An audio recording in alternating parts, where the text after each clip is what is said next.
오늘 성경에 보면요, 하나님은 당신은 사랑하는 자를 위하여 결단코 그냥 두시지 않고 하나님이 예비하신 것이 있다고 성경은 말하고 있습니다. 부모가 자식 사랑하는 건 뭐 두말할 것도 없죠. 근데 할아버지 할머니들이 손주 사랑하는 건요, 이로 진짜 말로 표현을 못해요. 왜 명절이나 아니면 이렇게 경로당에 할아버지 할머니들이 모이시면 하도 손주 자랑을 많이 하시니까 서로 손주 자랑하고 싶어 하셔서 아유 너무 시끄러워, 손주 자랑하려면 10,000원씩 내. 그런데도 10,000원을 내고 손주 자랑을 하셔요. 그만큼 이 자녀 자손들을 사랑하는 마음이 크다라는 거죠. 그렇게 자녀를 사랑하고 그 자손들을 사랑하는 마음이 크신 그분 앞에 그 자녀 자손들이 사랑해요 할아버지, 사랑해요 할머니 하면 그냥 애간장이 녹으시는 겁니다. 그냥 있는 돈 없는 돈 다 뺏어 주고 싶은 게 그게 부모님 마음이고 할아버지 할머니 마음이죠. 사람도 그러한데요, 하나님은 어떻게 이걸 표현할 수 있겠습니까? 하나님이 자기 자녀를 사랑하는 마음, 그 하나님 앞에 하나님 사랑해요, 하나님 감사해요 라고 이렇게 고백하고 그 사랑을 표현하면 하나님은 그 고백, 그 마음에 어쩔 줄 몰라 하시면서 자기가 가지고 있는 모든 것들을 쏟아내 주시고 싶어하는 그 마음을 갖고 계신 분이 자비롭고 사랑이 많으신 우리 하나님이신 줄로 믿습니다. 그 하나님은요, 당신을 사랑하는 자들을 위해서 예비하신 것이 있다고 성경은 말하고 있는데, 오늘 고린도전서 2장 9절의 말씀을 다시 한번 우리가 읽어보겠습니다. 9절 말씀입니다. 기록된 바 하나님이 자기를 사랑하는 자들을 위하여 예비하신 모든 것은 눈으로 보지 못하고 귀로도 듣지 못하고 사람의 마음으로도 생각지 못하였다 함과 같으니라. 아멘. 마치 뭐와 같으냐 하면요, 육신의 부모가 자기 자녀를 위해서 자기 자녀가 필요한 것들을 예비해두고 미리 준비해두고 싶어하는 마음이 죄 많은 인간도 참 많습니다. 그런데 여러분 생각해 보세요. 아직 태어나지도 않은 자기 자녀, 임신을 했다고 생각해 보십시오. 아직 태어나지도 않은 자기 자녀를 위해서 이미 출산을 앞둔 그 부모는요, 그 아기가 이 땅에 태어나서 살아갈 모든 것들을 하나하나씩 준비하고 예비해 두더라고요. 서랍을 열어보면 거기에 아직 태어나지도 않았는데 그 아기가 신을 신발, 벤의 저고리, 태어나서 수유할 수 있는 젖병, 목욕통, 기저귀, 이 모든 것들을 다 준비해 놓고 이 아기가 태어나기를 기다리는 게 죄 많은 인간도 자식을 향한 그 예비해 놓고 싶어하는 사랑의 마음인데요, 여러분 좋으신 우리 하나님께서 저와 여러분들을 위하여 예비하신 이 예비하심은 우리의 육신의 눈으로 볼 수 없어서 그렇지, 여러분 이 하나님의 예비하심을 믿음으로 성령 안에서 바라보시며 나아갈 수 있는 저와 여러분 되시기를 주님의 이름으로 축원합니다. 나를 위하여 어떤 것이 예비된 것이 없다, 내 앞길이 막막하다, 준비된 것이 하나도 없다 그러면 하루하루 살아가는 게 참 힘들 겁니다. 오늘은 어떡하지? 내일은 어떡하지? 1년 후엔 어떡하지?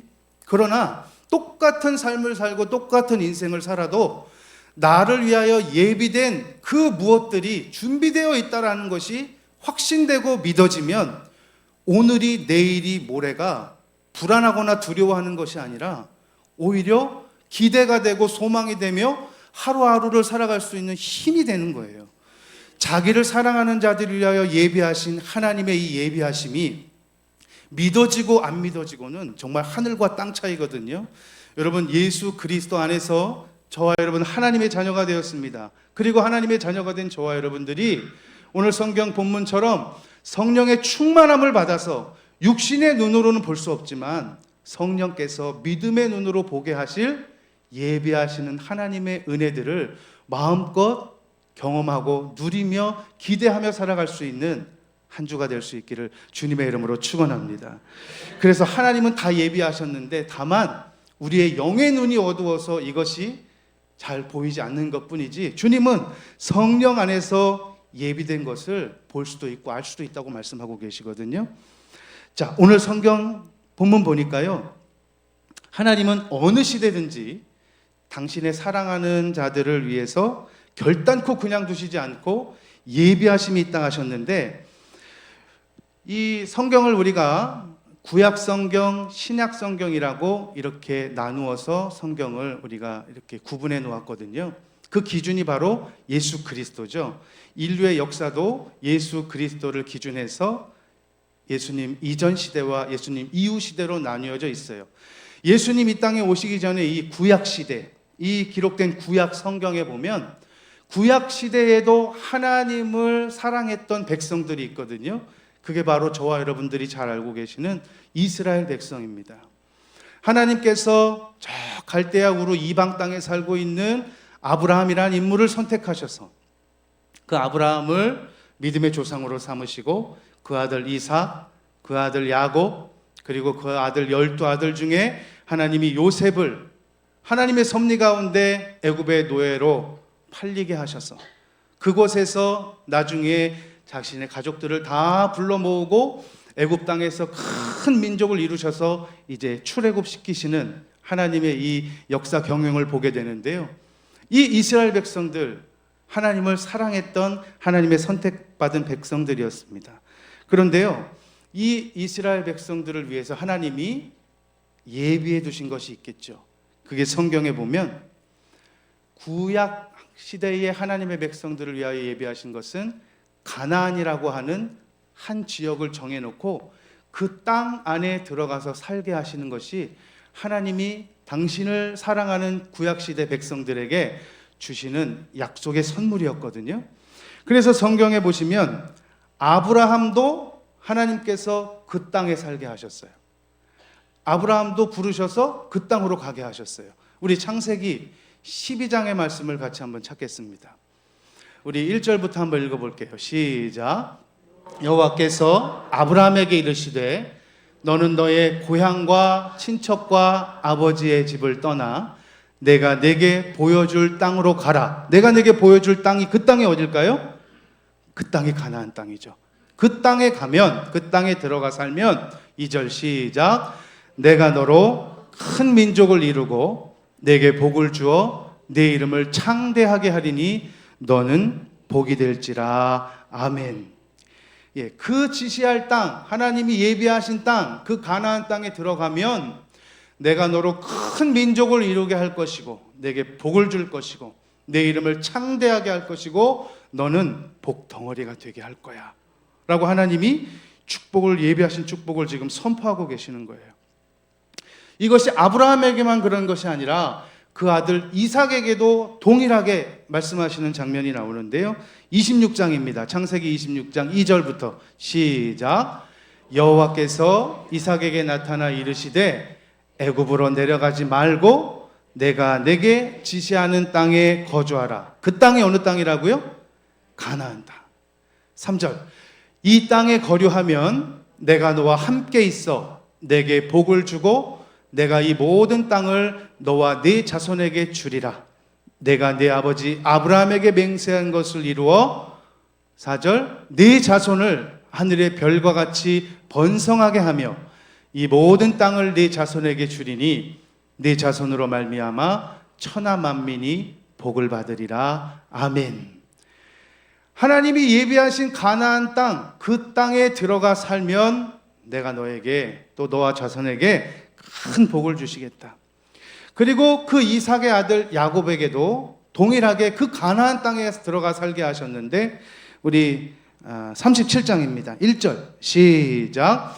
야곱이 가나안 땅 곧 그의 아비의 우거하던 땅에 거하였으니. 아멘. 자, 공통적으로 하나님께서 주신 말씀이 뭐냐 하면 아브라함에게도 이삭에게도 야곱에게도 아무 데서나 너희 임의대로 살지 말고 내가 정한 약속한 그 지시한 땅 가나안 땅에 들어가 살아라. 그러면 내가 너에게 복을 주시겠다라고 성경은 말하고 있습니다. 그런데 여러분 보세요. 아무리 아브라함이라도 이삭이라도 야곱이라도 하나님이 지시하신 땅, 약속하신 땅, 이 가나안 땅에 살다가 이 가나안을 떠나면 이런 일이 일어나는 경우를 성경에 보게 되는데, 아브라함이 그 가나안 땅에 살다가요, 기근이 들었습니다. 큰 기근이 들어서 이제 먹고 살 문제 때문에 그 이웃 애굽으로 이제 피신을 하게 되죠. 가나안 땅에서 애굽으로 피신하여 옮겼을 때 아브라함이 당한 큰 환란이 있었습니다. 뭐냐 하면 자신의 사랑하는 아내를 빼앗기는 일이 벌어졌어요. 아직 아브라함이 자식이 없을 때입니다. 그러니까 아브라함에게 있어서는 그 아내 사라가 가장 큰 재산 목록 1호였어요. 자신의 전부라고 해도 과언이 아니죠. 그리고 그 아내를 빼앗기면 하나님께서 약속하신 그 자손의 축복을 이어갈 수가 없는 겁니다. 어떤 대단한 일을 벌여서 이와 같은 어려운 일을 벌인 게 아니라 가나안 땅에 거하여 살라고 하셨는데 그곳을 떠나 기근으로 애굽으로 갔던 터에 이와 같은 일이 벌어졌다고 하는 거죠. 근데 참 너무 신기한 게요, 그 아들 이삭도 이 비슷한 사건이 벌어졌어요. 뭐냐 하면 똑같이 흉년이 들었습니다. 이삭의 때에도. 그래서 그랄이라는 곳으로 이주하게 되죠. 그런데 그 가나안 땅을 벗어나 이주하게 되는 그 사건을 통해서 성경에 보면 똑같이 아내를 빼앗기는 일이 벌어져요. 아, 그 가나안을 떠나니까 빼앗기는 일이 벌어지는구나. 구약 성경의 룻기서에 보면 나오미와 나오미 가족들의 이야기가 기록되어 있습니다. 이 나오미와 나오미의 가족들이 베들레헴, 가나안 베들레헴 땅에 살다가 이제 먹고 살 문제, 큰 흉년 때문에 모압이라는 이방 나라로 가족 전체가 이사를 가죠. 그 베들레헴 땅을 떠나서 모압으로 이사 갔을 때 그들에게 벌어졌던 일이 좋은 일이 아니라 남편이 죽고 아들들이 죽고 이와 같은 감당하기 힘든 어려운 일들을 당하게 됩니다. 그러니까 한 가정이 쑥대밭이 되는 일이 벌어지게 됐어요. 이유는 단 하나, 하나님이 약속하신 땅, 그 땅을 떠나는 사건 때문에 일어났습니다. 여러분, 이 나오미란 여인이지만 이 가정의 신앙의 대표적인 인물이었습니다. 이 오후 시간에 하나님 앞에 이 오후 예배까지 성수하며 주님 앞에 예배드리러 나온 저와 여러분들이 우리 각 가정의 신앙의 대표자인 줄로 믿습니다. 그러니까 이 신앙의 대표자들이 어떤 생각을 하고 어떤 신앙을 갖고 어떤 행동을 하는지에 따라서 여러분의 가정이 달라질 수 있습니다. 이게 축복을 향해서 가느냐 또 하나님의 징계를 향해서 가느냐 달라질 수 있어요. 여러분, 대표자 되신 저와 여러분들의 가정을 위해서 또 우리 교회를 위해서 또 이 나라의 민족을 위해서 바른 신앙으로 하나님의 예비하심을 바라보며 나아갈 수 있기를 주님의 이름으로 축원합니다. 그래서 이 구약 성경을 몇 군데 잠시 더듬어 보니까 공통적인 것이 있었어요. 뭐냐 하면 하나님이 정해주신 가나안 땅에 살면 잠깐 흉년이 들거나 기근이 들어도 하나님이 그것을 회복시켜서 복이 되게 하시는데, 어려움이 찾아와서 기근이 찾아와서 경제적인 문제가 찾아와서 그것을 떠나버리면 하나님은 징계의 회초리를 드실 수밖에 없다라는 것을 지금 성경이 증명하고 있습니다. 저와 여러분, 지시한 땅에 살면 하나님이 은혜를 베풀어 주시고 예비하신 축복을 허락하시지만 지시하신 땅에서 몸도 마음도 벗어나면 하나님께서 이와 같은 어려움을 겪게 하시는데, 여러분, 구약 시대에는 가나안이라고 하는 한 지역을 정해놓고 하나님이 이렇게 축복을 말씀하시지만 신약 시대에 와서는 이것이 육적인 개념이 아니라 영적인 개념으로 바뀌었어요. 가나안이라고 하는 그 중동의 한 땅, 우리가 신약 시대에 살면서 우리도 그 땅으로 이사를 가야 되겠네, 이런 생각을 갖는 것이 아니라, 구약 시대의 가나안은 신약 시대에 하나님이 예비하신 예수 그리스도 안에서 사는 것이구나라는 것을 저와 여러분들이 믿으시기를 바랍니다. 그래서 구약 시대에 하나님은 가나안 땅에 젖과 꿀이 흐르게 하시고 풍요를 맛보게 하셨는데, 신약 시대의 성도들에게는 예수 그리스도 안에서 주님이 주시는 이 풍성함을 누리며 살 수 있도록 하나님이 예비하신 축복을 예수 그리스도 안에 다 예비하셨어요. 그래서 예수님이 이 땅에 오신 목적이 양으로 생명을 얻게 하고 더 풍성히 얻게 하실 수 있도록 하나님이 당신의 자녀들을 이렇게 풍족한 은혜의 동산으로 저와 여러분들을 불러주시는데, 여러분, 우리는 절대로 예수 안에 있기를 주님의 이름으로 축원합니다. 신앙생활 하면서도 기근이 찾아올 수 있고 환난이 찾아올 수 있고 어려움이 찾아올 수도 있습니다. 그럼에도 불구하고 그 예수 그리스도 안에 있는 것이 주님이 보호하시고 인도하시고 축복하시는 하나님의 섭리인 줄로 믿습니다. 그 예수 그리스도 안에서 하나님이 예비하신 것을 누리며 살아가야지, 세상의 눈을 돌리면 잠깐 순간의 찰나의 많은 유혹과 시련들이 우리를 넘어뜨리려 하고 무너뜨리려 하는 그런 많은 것들이 도사리고 있는데, 거기에 생각과 마음을 뺏기고 우리가 예수 그리스도 안에서 벗어나려고 하고 마음과 생각을 내려놓으려고 하면 하나님께서는 징계의 막대기를 드실 수밖에 없는 거예요. 바라고 소원하는 것은 구약 시대에는 가나안 안에, 신약 시대에는 예수 그리스도 안에 하나님이 예비하신 축복이 있다라는 사실입니다. 이것이 작은 소소한 하나님의 은혜일 수도 있고요, 우리가 느끼면서 정말 우와, 하나님이 이런 것까지도 예비하시나? 나를 위해서 하나님이 이런 축복도 예비하시나? 라고 생각할 만큼 큰 은혜와 축복도 경험하게 될 겁니다. 우리가 그 은혜와 그 예비하심의 간증들이 날마다 더해지실 수 있는 예수 안의 축복이 있기를 주님의 이름으로 축원합니다. 제가 신학대학원 1학년 때 결혼했어요. 아내하고는 초등학교 주일학교 때부터의 친구였습니다. 그래서 오래 알고 지냈고 교회 안에서 교제했고 또 이렇게 결혼하게 됐는데, 두 가정이 서로 어려웠습니다. 특히 결혼할 시기가 됐을 때 저희 아버지가 편찮으셔서 한 2년 반 투병하시고 먼저 천국에 가셨는데, 그 투병 생활이 좀 길어서 또 경제적인 문제가 많이 힘들었었습니다. 결혼은 해야 되겠는데 이제 누구나 다 신혼의 그런 꿈을 꾸잖아요. 그런데 자그마한 신혼집도 얻을 수 없는 그런 형편이었습니다. 그래서 우리 부모님 댁에 들어가서 당분간 살아야 되겠다. 아내가 어쩔 수 없이 그렇게 하자 하고서 이렇게 마음을 정했는데, 결혼식이 있기 한 달 전쯤에 어머니 친구분 중에 한 분이 찾아오셨어요. 오랜만에 방문하셨는데 자기가 한국에 계시다가 하던 일을 다 정리하고 내가 자비랑 선교하면서 난 중국으로 선교하러 떠나려 하는데 한 번씩 이렇게 오래 만나지 못했던 이렇게 주위 지인들을 인사하고 가려고 했는데 오늘 발걸음을 이렇게 인도하셨네 하고 이제 요즘 어떻게 지내 하다가 다음 달에 우리 아들이 뭐 결혼해. 그럼 뭐 다 준비가 됐나? 근데 준비된 건 없어. 그러니까 이제 그 친구분이 그러려고 하나님이 날 여기 보내셨나 보다 하면서 내가 정리하고 나니까 한 2천만 원이 있는데 이거 그러면 그 신혼집이라도 월세방이라도 구할 수 있도록 이거 좀 보태서 쓰면 좋겠다 하고 이제 놓고 가셨어요. 갖고 이제 월세 보증금 정도는 되잖아요. 벌써 20년 전 일이니까요.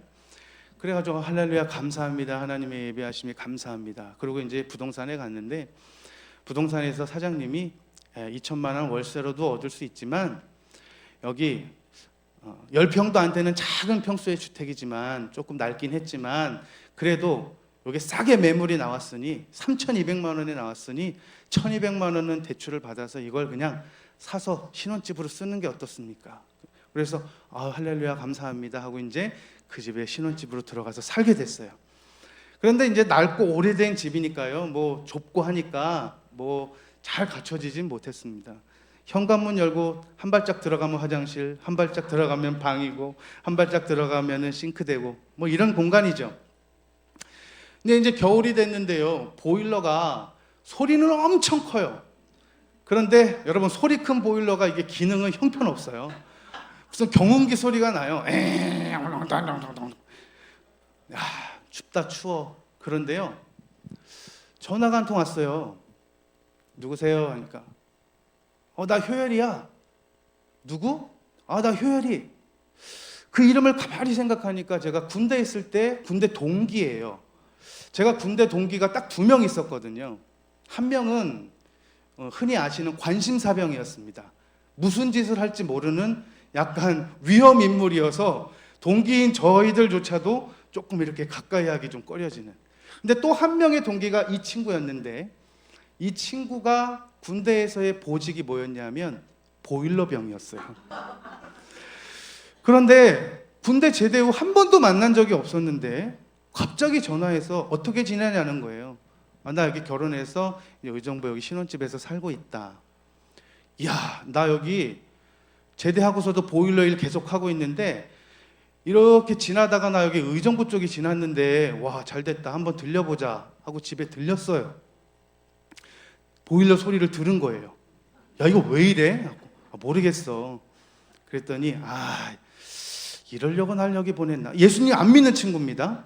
나 여기 무슨 아파트 건설 현장에 보일러 공사하려고 하나 싣고 온 게 하나 있는데 이게 하나 남아. 그러니까 내가 여기 놓고 갈게 하면서 설치를 싹 해주고 가는 거예요. 여러분, 이게 하나님 예비하심인 줄로 믿습니다. 저는 여러분 보일러 안 된다고 누구한테 동네방네 떠든 적도 없거든요. 하나님만 아시는 일이었죠. 그래 이제 보일러를 다 고치고 나 화장실 좀 들렀다 가야겠다 하고 이제 화장실을 딱 들어갔는데, 여러분 이 세면대가 없는 화장실이 아주 좁겠죠. 근데 이제 변기에 앉았는데 그때 변기 상태가 어땠냐면 이 밑에 이거 세면으로 이렇게 바르잖아요. 근데 이게 다 떨어져 갖고 변기가 덜컹덜컹 하는 거예요. 그래서 화장실 쓰고 나오더니 야, 내 차에 보일러 하나랑 변기 하나 있었는데 이걸 내가 고쳐주고 가야 되겠다 하고 세면으로 또 싹 다 발라가지고 다 고쳐주는 겁니다. 여러분, 하나님의 예비하심인 줄로 믿습니다. 제가 신학대학원 다녔을 때 가장 경제적으로 어려웠거든요.